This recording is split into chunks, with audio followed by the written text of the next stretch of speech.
Sud Radio Berkov dans tous ses états. Le face-à-face. Une histoire mondiale des riches. Et oui, ces réprouvés, ces SDF, ces victimes de l'histoire avaient besoin d'une saga. Non mais je plaisante, c'est très très intéressant. Une saga qu'a fait l'historien que nous connaissons, que nous avons toujours plaisir à recevoir, Fabrice d'Almeida. Effectivement, une histoire mondiale des riches, c'est vraiment passionnant.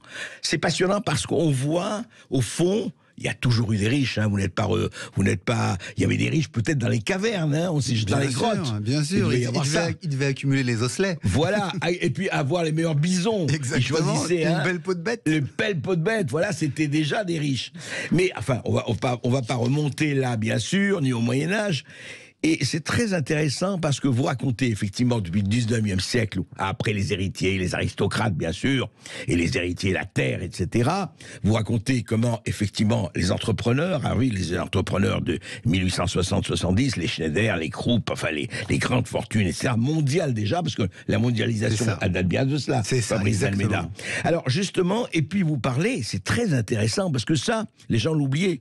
Avant l'OMC, avant l'Organisation mondiale du commerce, 1860, Fabrice d'Almeida, dérégulation du commerce et des barrières douanières, France-Angleterre. Alors racontez-nous, sous l'égide de qui et comment c'est arrivé? Ça, c'est la révolution. Comment ils ont vraiment inventé le monde? Parce que, en fait, Napoléon III et l'Angleterre victorienne signent un traité en 1860 pour abaisser les droits de douane. À partir de ce moment-là, on peut faire circuler les marchandises. C'est la première fois. C'est la première fois. À ce point-là, c'était jamais arrivé. Et comme les deux puissances que sont la France et l'Angleterre rayonnent partout dans le monde, la France, elle est déjà depuis 1830 en Algérie, elle est en Inde depuis le XVIIe siècle, elle est en Afrique depuis le XVIe siècle. Donc tous ces pays-là, à partir de 1860, baissent leurs tarifs douaniers, permettent aux gens de circuler. On a la vapeur qui permet d'aller d'un continent à l'autre. En 1866, on tire un câble au fond de l'Atlantique. On peut faire passer les messages, on peut faire passer le télégraphe de Londres à New York. Déjà en 1860, dès 1866. Bien avant Internet, bien avant tout ça. Et pourquoi? Pour envoyer du télégraphe électrique. Donc ça fait le monde. Et à partir de là, il y a des investissements colossaux qui se font d'un continent à l'autre. J'ai parlé de Krupp et Thyssen. Ils achètent une partie de leur charbon en Amérique latine. Ils importent une partie de leur minerai d'Afrique. Ils font venir tout ça en Allemagne dans leurs gigantesques usines avec des centaines de milliers d'ouvriers. Pareil pour Schneider au Creusot. Et ces gens-là, en fait, créent des fortunes colossales indépendamment du pouvoir politique. Et c'est là où c'est intéressant parce que ça pose la question de savoir où se trouve le vrai pouvoir. Alors justement, parce que votre sous-titre c'est le vrai pouvoir, mais justement, une question déjà, est-ce qu'à l'époque quand même, est-ce que comme aujourd'hui, on va en reparler, Fabrice d'Almeida avec vous, parce que vous parlez évidemment d'aujourd'hui, est-ce que déjà ils influencé ou quelquefois fabriqué le pouvoir politique? C'est Schneider, c'est Krupp, c'est Thyssen. Alors au début, ils sont très très prudents. Au début, ils sont très très prudents parce que ils ont peur qu'il y ait des effets de retour. Donc ils voisinent avec, et souvent ce qu'ils font pour influencer le pouvoir politique, c'est qu'ils vont mettre ou des hommes de paille, ou il va y avoir des mariages de famille. C'est le cas notamment en Amérique latine, au Brésil, où les grandes familles vont peser sur le pouvoir politique. C'est le cas aussi en Europe, où les grands industriels comme Krupp par exemple ont une relation directe avec l'empereur. Pourquoi? Parce que c'est l'empereur qui va trouver le mari de Bertha Krupp. Guillaume II choisit un monsieur qui est le comte von Bohlen und Ambach pour lui faire épouser Bertha, qui est orpheline et qui devait gérer au début du XXe siècle l'immense empire Krupp. Et donc il lui trouve son mari. Donc il y avait déjà quand même une osmose. Exactement. Il y a ces interpassages, ces lieux de passage au sein des élites. Alors comment on est passé de Krupp à Gates, le changement de paysage complet, on en parle avec Fabrice d'Almeida, Histoire mondiale des riches, le vrai pouvoir, c'est très intéressant chez Plomb. À tout de suite. À tout de suite, et on attend bien sûr vos questions à notre grand expert. Les riches, c'est mal aimé. Qu'est-ce que vous en pensez, à tort ou à raison? À tout de suite, 0826 300 300. Ici Sud Radio. Les Français parlent au français. Je n'aime pas la blanquette de veau. Je n'aime pas la blanquette de veau. Sud Radio Berkov dans tous ses états. On poursuit avec l'historien Fabrice Almeida sur effectivement son livre qui paraît aujourd'hui, l'histoire mondiale des riches, le vrai pouvoir chez Plon.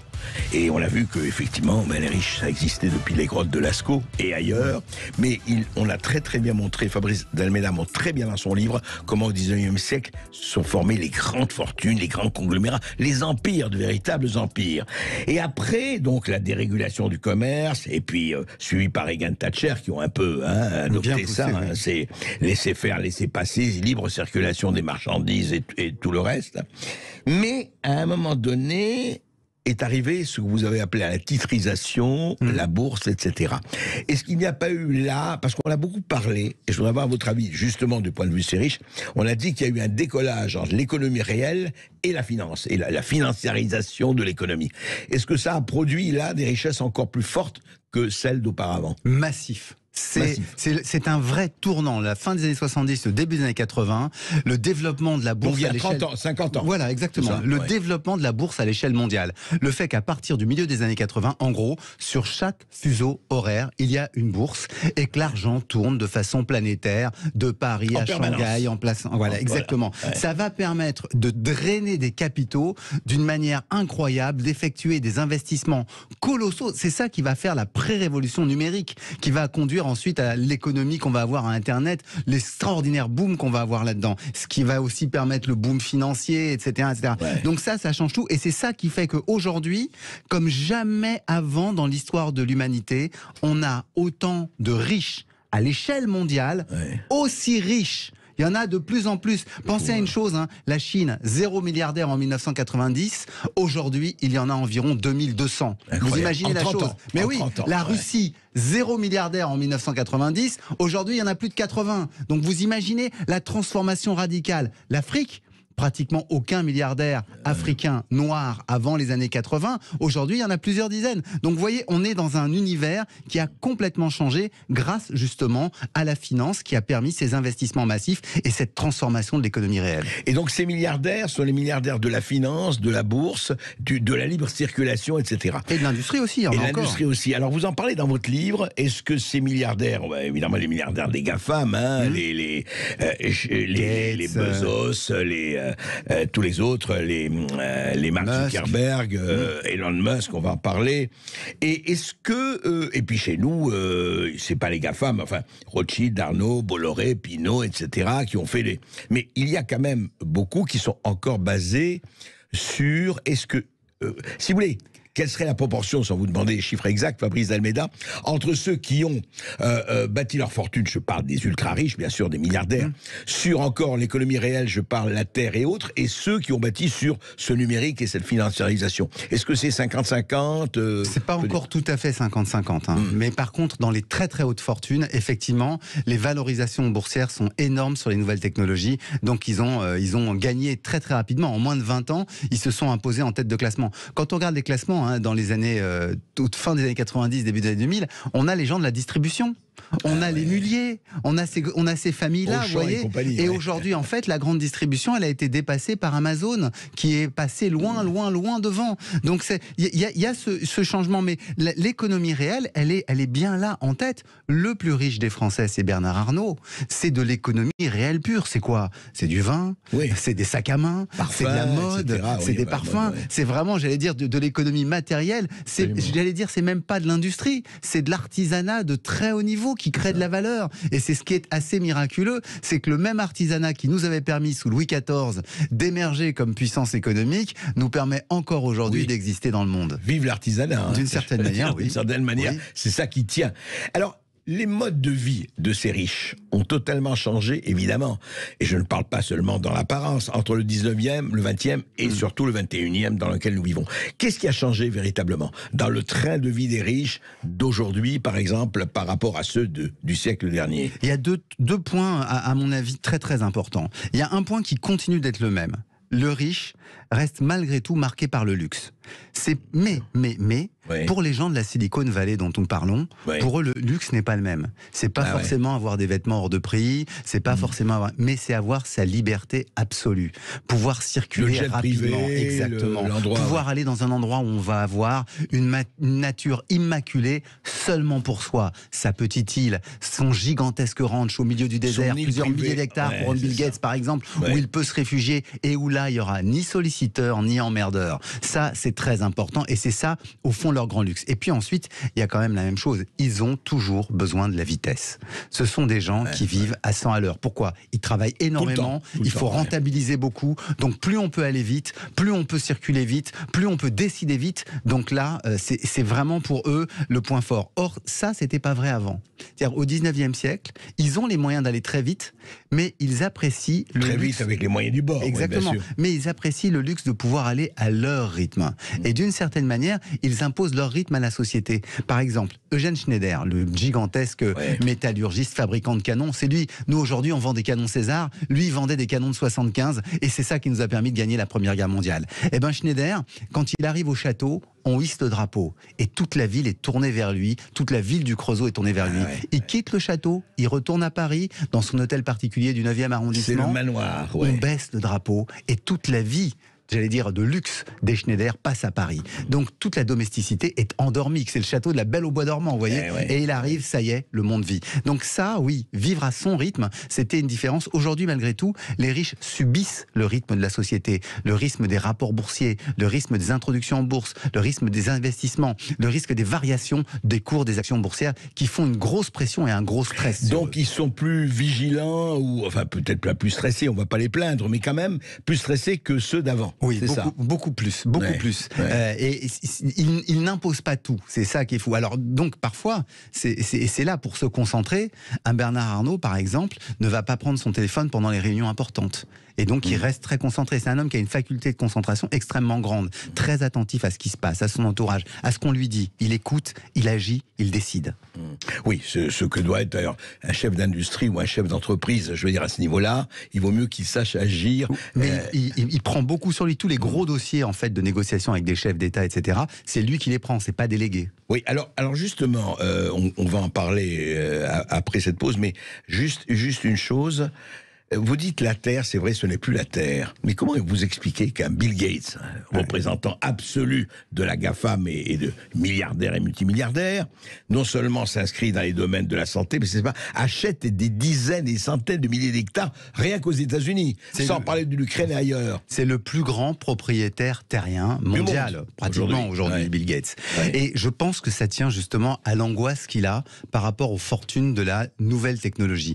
Au fond, ces gens-là, cette génération, sont des gens qui ont lu le rapport Meadows, qui est paru en 1971. C'est Bruno Latour qui disait ça. Et pour une grande partie des élites mondiales, ce rapport qui explique que la Terre est une, qu'elle est en train de se dégrader et qu'il n'y aura pas une Terre de remplacement, ça leur fout une trouille de dingue. Ouais. Et donc à partir de ce moment-là, ils se disent où est-ce que, en cas de problème, je pourrais trouver refuge? Quelles sont les valeurs à conserver? Et c'est là qu'on retrouve, après un siècle et demi, la Terre. Très intéressant ce retour à la Terre, il faut le dire. Et on va pas aller sur Mars tout de suite, donc à voir. On se retrouve après toute petite pause. Et oui, restez avec nous pour poursuivre ce face-à-face avec Fabrice Dalméda, historien, professeur d'histoire contemporaine et auteur de l'histoire mondiale des riches aux éditions Plomb. Et on attend, bien entendu, vos questions à notre grand expert au 0826 300 300. Effectivement, nous sommes avec Fabrice Dalméda, histoire mondiale des riches, le vrai pouvoir. Alors on parlait, vous savez, c'était la phrase formidable de Walmart, de Warren Buffett. Il a dit, la nuit des classes a eu lieu, les riches ont gagné. Elle est assez jolie. Alors ces riches-là, au fond, aujourd'hui, le monde est leur village. Oui. Ils peuvent aller un peu partout, etc., etc. Et vous dites, Fabrice Dalméda, et d'ailleurs vous le dites dans votre livre, que c'est en train de changer. Mais est-ce que ça change? Parce que, encore une fois, je repose la question, on n'a pas eu le temps de prolonger. est-ce que vraiment, parce que dans l'imaginaire, et qui peut se comprendre, qui n'est pas illégitime, on dit oui d'accord, on a les politiques, mais les politiques, allez, je schématise et je caricature exprès, presque grossièrement, oui, mais les politiques sont des marionnettes tenues par les financiers, tenues par les riches, et au fond, qui gouverne, ce sont que ce soit ici Bolloré, Arnaud, Rothschild et Pinault et autres, que ce soit effectivement les GAFAM ou autres, et vous dites c'est vrai ça, ou ce n'est pas vraiment ça? En fait, c'est en partie vrai. C'est-à-dire qu'il y a quelques riches qui ont décidé vraiment de peser sur la politique. Aux États-Unis et en Angleterre, par exemple, Rupert Murdoch, qui au départ est un milliardaire australien, famille qui était très riche, il investit dans les médias, il va s'installer en Angleterre et il va faire pression dans les années 70 pour que Margaret Thatcher arrive au gouvernement. Et puis il immigre, il va aux États-Unis et là il va commencer à soutenir le Parti républicain et c'est ce qui l'a amené d'ailleurs à soutenir en 2016 Donald Trump, auquel il a apporté son crédit. C'est très important. Donc quelqu'un comme Murdoch a joué ce jeu-là. Quelqu'un comme Berlusconi, qui rentre en politique en Italie en 1994, il prend ce risque. Il prend ce risque parce que, à la fois... Il y va directement. C'est la plus grande fortune d'Italie à l'époque. La plus grande régie publicitaire, le plus grand groupe de médias, le plus grand groupe audiovisuel. Il rentre en politique et il devient chef du gouvernement. Il est d'ailleurs, et c'est ça qui est intéressant, renversé quelques mois plus tard. Et donc ça montre bien que la richesse ne suffit pas à faire une force politique. Et c'est pour ça qu'une bonne partie d'entre eux préfèrent se tenir à l'écart, parce qu'il y a moins de risques. Il y a moins de risques à se tenir à l'écart de la politique. En revanche, ils essayent effectivement d'obtenir des lois qui leur soient favorables. C'est toute la stratégie du lobbying qu'ils ont à Bruxelles, à Washington ou ailleurs, pour essayer d'obtenir des lois pour eux. Quoi, voilà. Donc ça, ils ont beaucoup de lobbyistes, d'ailleurs à Bruxelles, on en a parlé hier, il y a des centaines de lobbyistes, etc. Exactement, pour obtenir la bonne loi, la bonne classification, ou obtenir la condamnation, parce qu'on oublie ça, hein. Les riches se battent entre eux, hein. C'est pas un monde de... C'est pas un monde où dès qu'on est riche, on devient copain. C'est pas du tout la question. Et très souvent, ils se battent pour avoir des classifications qui leur soient favorables. Les riches fabricants de champagne français, je montre ça dans le livre, en 1900, leur grande victoire, c'est d'avoir empêché les Russes de pouvoir continuer à s'appeler Champagne et dire non, ça. Et pareil, les Brésiliens faisaient du champagne, ils le font interdire parce que le champagne, c'est français, c'est Rennes, c'est Épernay, c'est Aïe. Alors, Fabrice d'Almeida, c'est intéressant. Alors, je suis sûr que vous n'êtes pas revenu les poches bourrées hélas, mais vous avez enquêté chez les riches. Alors, il y a quelque chose que vous m'avez dit, effectivement, et vous le dites dans la conclusion de votre livre, donc vous en avez vu combien? Une vingtaine. Une vingtaine. On parle bien des super riches. On parle de plusieurs centaines de millions d'euros et on parle parfois de plusieurs dizaines, voire centaines de milliards d'euros. Mais très peu, ça, malheureusement. Enfin, vous avez vu le snobisme de l'historien Fabrice d'Almeida. Si on n'est pas dans Forbes, il fréquente pas. Non, mais c'est pour peser à l'échelle mondiale, il faut des moyens. C'est vrai. Alors, vous dites dans votre livre, eh bien, ils m'ont empêché tous de donner leur identité, leur nom, ceux que j'ai vus. Alors la plupart, il n'y en a qu'un qui a accepté. Il y en a qu'un, c'est un Français, c'est Marc Ladré de la Charrière. C'est le seul qui m'a dit, écoutez, j'ai accepté de vous recevoir, donc j'accepte que vous disiez que vous m'avez rencontré. Tous les autres m'ont dit, écoutez, d'abord, si on avait su que c'était ça le thème de votre livre, finalement, vous n'aurez pas donné ce rendez-vous. Parce qu'évidemment, j'en connais pas, moi. Moi, je suis un prof de fac, parisien. Donc, pour essayer de rencontrer des riches, il a fallu que je trouve des copains journalistes, des copains experts comptables, des copains avocats, et que eux m'introduisent et me permettent de rencontrer tel, ou un copain cinéaste qui m'a dit, attends, je connais un tel, voilà. Donc c'est comme ça que et je me suis retrouvé parfois dans des situations où j'étais invité en même temps qu'eux, mais sans avoir d'entretien officiel. Ah oui. Donc, dans une soirée. Exactement. Donc, et notamment avec une milliardaire chinoise qui était dans le domaine du bâtiment. Oui. Donc on était à table et moi j'avais en tête mon bouquin. Oui. Et elle, pas du tout. Elle était là en train de parler avec des amis. Et comment vous l'avez abordé? Comment vous le... Donc je lui ai dit, alors vous avez effectivement une maison dans la Côte d'Azur, etc. Mais comment ça se passe? Vous circulez facilement? Est-ce que c'est difficile, etc. Et en fait, ça m'a permis de corroborer ce que j'ai vu dans une partie des papers des Panama Papers, c'est-à-dire des investissements offshore réalisés par les milliardaires chinois. Donc c'est très passionnant. Et ensuite, il y en a d'autres que j'ai rencontrés à Paris qui ont été charmants. Il y en a qui m'ont dit ça dépendra de ce que vous écrivez. Comme je trouvais ce conditionnel un peu difficile, j'ai préféré ne pas le faire. Et il y en a un qui m'a dit, quoi qu'il advienne, je vous interdis de dire mon nom parce que j'en ai ras-le-bol qu'on me parle de mon argent. J'en ai assez. Je veux pouvoir être tranquille. Moi, ce qui m'importe, c'est de vivre tranquille. Je veux pas qu'on sache comment je vis, avec qui je vis, ni ce que je fais. Donc, je vous parle comme ça, mais interdiction absolue, sinon je vous poursuivrai. Et là, je peux vous dire, ça calme. Oui, c'est sûr.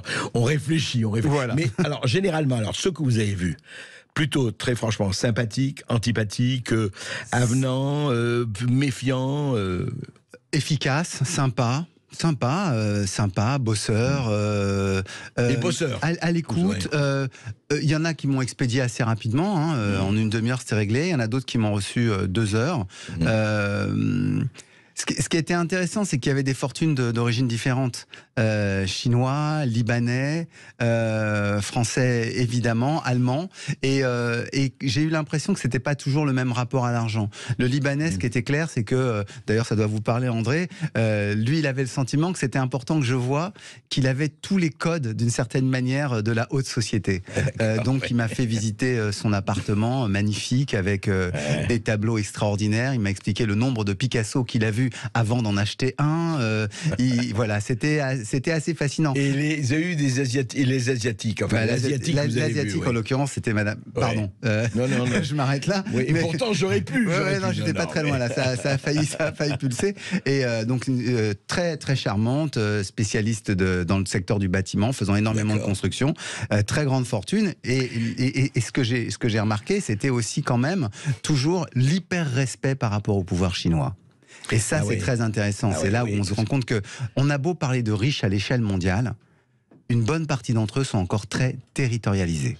Ils ne peuvent pas se permettre de rentrer en conflit avec le pouvoir d'État. Et puis le système chinois étant celui qu'il est, donc c'est pas possible. Exactement. Et on a vu ça avec Jack Ma, le patron d'Alibaba, qui a été mis en prison.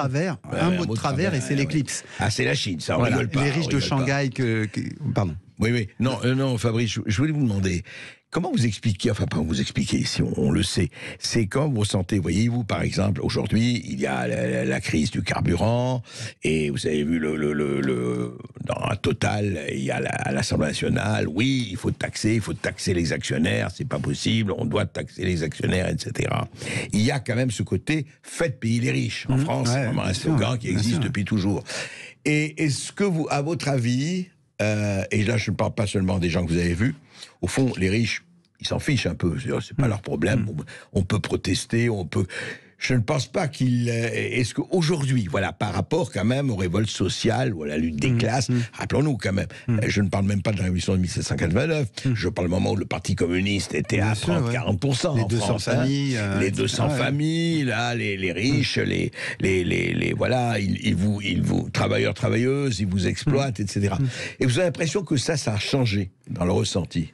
Il y a différents moments dans l'histoire. Il y a des moments dans l'histoire où il y a eu un consensus pour taxer les riches. La Première Guerre mondiale, quand on décide de mettre en place l'impôt sur le revenu, c'était pas un impôt pour tout le monde, c'était un impôt pour les hauts revenus. Et c'était une déclaration volontaire. Il n'y avait pas d'inspecteur des impôts à l'époque. Les inspecteurs des impôts, ça arrive à la fin des années 20, au début des années 30. Avant ça, c'est le riche qui décide de lui-même, de dire, écoutez, voilà, et ils sont patriotes, les gars.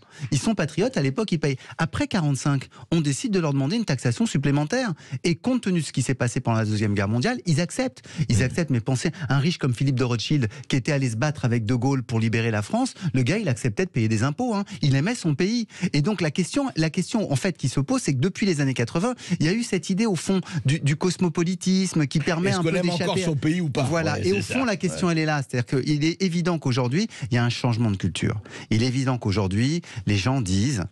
On va vers des crises difficiles, on va vers le changement climatique, ça va être compliqué, il faut qu'on arrive à changer les choses. Et donc le tout, c'est d'éviter que ça se transforme en combat de classe contre classe, en lutte de classe. Le tout, c'est de faire comprendre aussi aux riches, et je pense qu'une bonne partie d'entre eux le comprennent, qu'il faut une contribution nécessaire. Et d'ailleurs, regardez chez Total, ils discutent, ils négocient, ils sont prêts à négocier. Et de fait, ça va céder forcément à un moment donné, les salaires vont augmenter, les revenus vont augmenter. Les actionnaires ont gagné, oui, faut comprendre. Forcément. Ouais. Et c'est ça qui est intéressant, c'est que je pense qu'on est en train de sortir de l'époque qui a commencé dans les années 80, où au fond, c'était tout pour le libéralisme, la libre circulation. Au fond, aujourd'hui, on voit que les nations reviennent, on voit que les frontières reviennent. Et donc, forcément, ça remet une nouvelle contrainte sur les très grandes fortunes. Très intéressant ce que vous dites, parce que les années 80, c'était les années où les socialistes, entre guillemets, arrivaient au pouvoir. Où ils se sont convertis. Où ils se sont convertis, ouais, la grande conversion socialiste. On se retrouve avec nos auditeurs à la...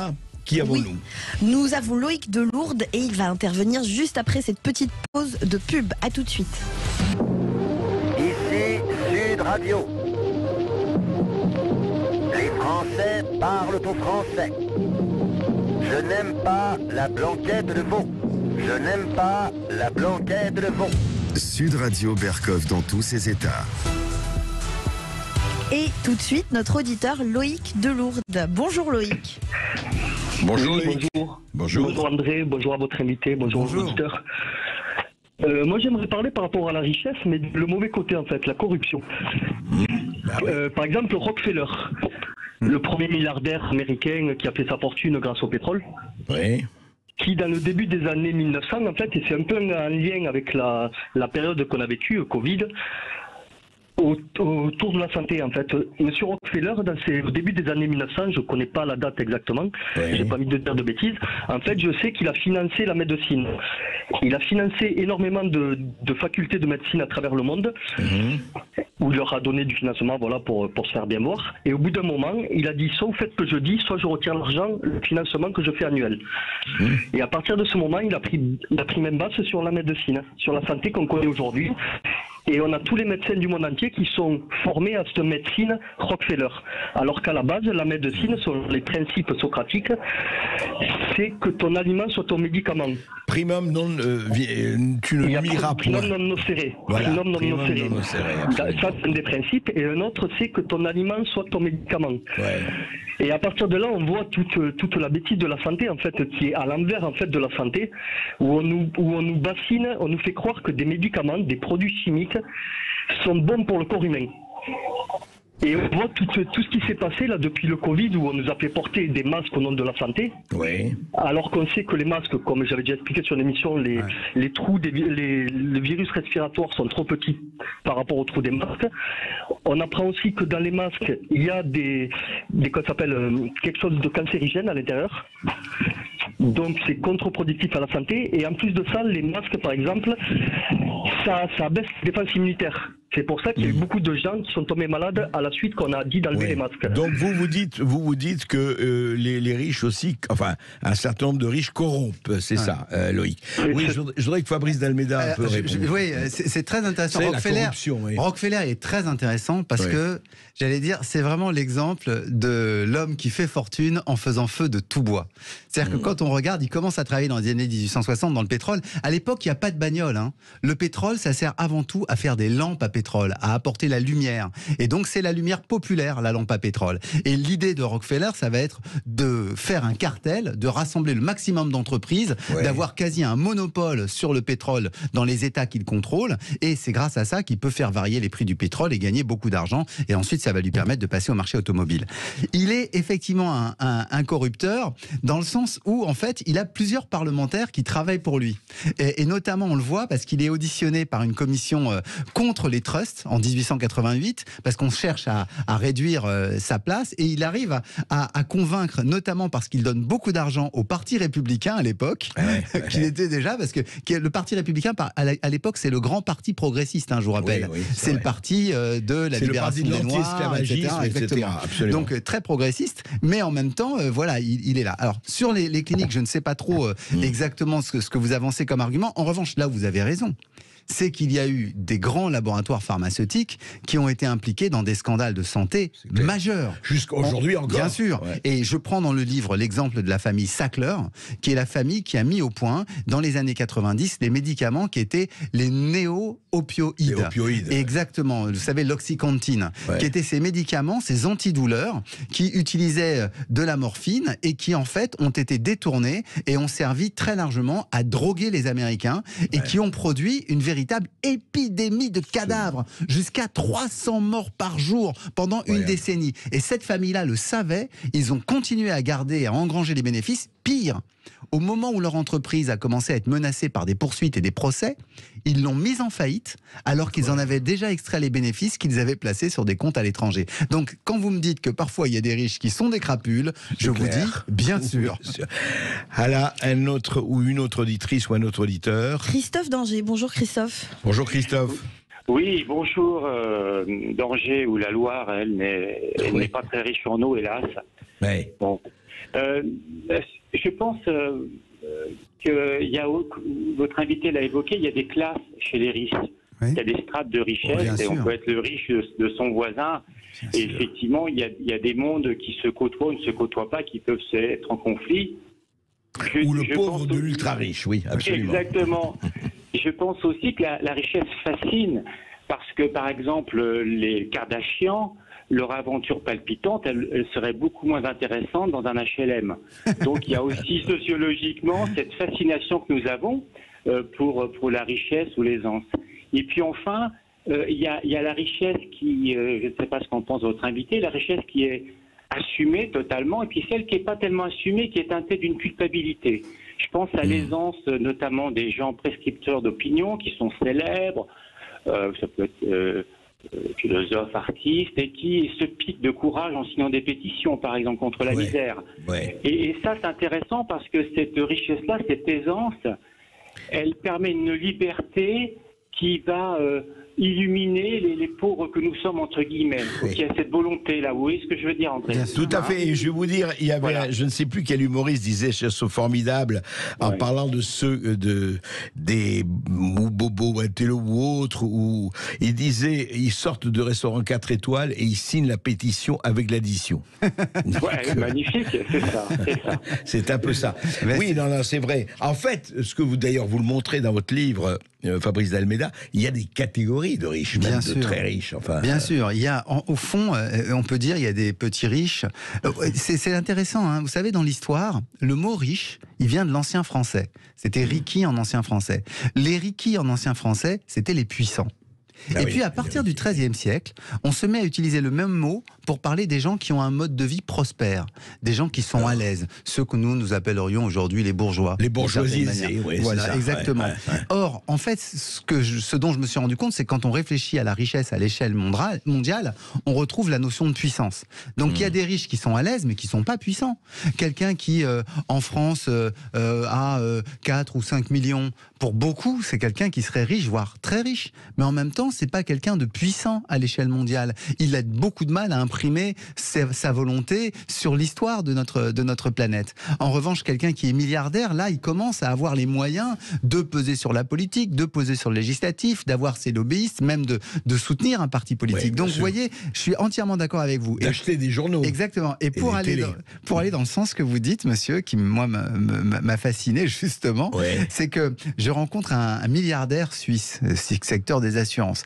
Et donc, on parle et je lui dis, qu'est-ce que vous faites l'hiver? Il me dit, moi, je vais à Saint-Maurice, j'ai ma maison à Saint-Maurice. Donc, Saint-Maurice, c'est depuis le 19e siècle. Hein, Saint-Maurice, en Suisse, exactement. C'est la station qui a inventé les sports d'hiver. La première station électrifiée en Suisse. L'hôtel Badrut, les Badrut et compagnie. Johannes Badrut, le grand hôtelier qui fait ça. Et donc, lui, il me dit qu'il va là-bas, mais il se sent très humilié parce qu'en fait, il va dans le club. C'est un restaurant qui est un club, qui est un restaurant d'altitude. Or, dedans, il y a deux types de tables. Il y a les tables à l'intérieur qui sont réservées aux membres du club à l'année, qui sont les très grandes et très anciennes fortunes. Or, lui ne peut pas y avoir accès. Il est toujours dans les tables périphériques. Et là, je me suis rendu compte que ce type... Il y a même une lutte des classes à l'intérieur du club. Ce type qui vole en jet, qui a son yacht, etc. Et ça l'humilie, ça, c'est vrai. Mais il se sent frustré au volant de sa Ferrari. Donc, c'est exactement ça. Il y a différentes catégories. Pauvres riches. Et les petits riches, souvent dans l'histoire, ont payé le prix pour les grandes scansions de l'histoire. C'est eux qui ont été victimes de la Première Guerre mondiale, de l'effondrement de la rente, du non-remboursement des emprunts russes, du non-remboursement des emprunts de l'Empire ottoman. C'est eux qui ont été frappés, les petits rentiers français. Il faut se souvenir effectivement de ces distinctions. On peut toujours trouver plus riche que soi, et malheureusement, on trouve toujours plus pauvre que soi. Et je dois dire qu'on trouve beaucoup plus facilement plus pauvre que soi, et que le nombre c'est celui qu'il est. Combien sont les ultra riches? 0,03% de la population. Et encore. Exactement. Ah là, nous avons une auditrice, Françoise de Gradignan. Bonjour Françoise. Bonjour Françoise. Bonjour. Bonjour. Je ne vais pas vous remercier pour perdre trop de temps, mais quand même merci. Alors, Monsieur d'Almeida a parlé de peur de Bill. Attendez, est-ce que vous avez votre haut-parleur parce qu'on vous entend mal? Ah oui, excusez-moi. Coupé, voilà. Oui, donc Monsieur d'Almeida a parlé de la peur de Bill Gates au sujet de la dégradation de la valeur des terres. parce qu'il a beaucoup investi dans les terres. Oui. Alors, qu'il ait peur maintenant, on se demande vraiment si c'est connecté à la réalité un jour, parce que tout le monde dit que les terres s'abîment depuis des lustres, depuis des décennies. Donc, comment n'était-il pas au courant, en investissant dans les terres, que ce bien allait se dégrader? Idem pour les vaccins. Il a beaucoup investi dans les vaccins, mais là, il va avoir un retour de manivelle.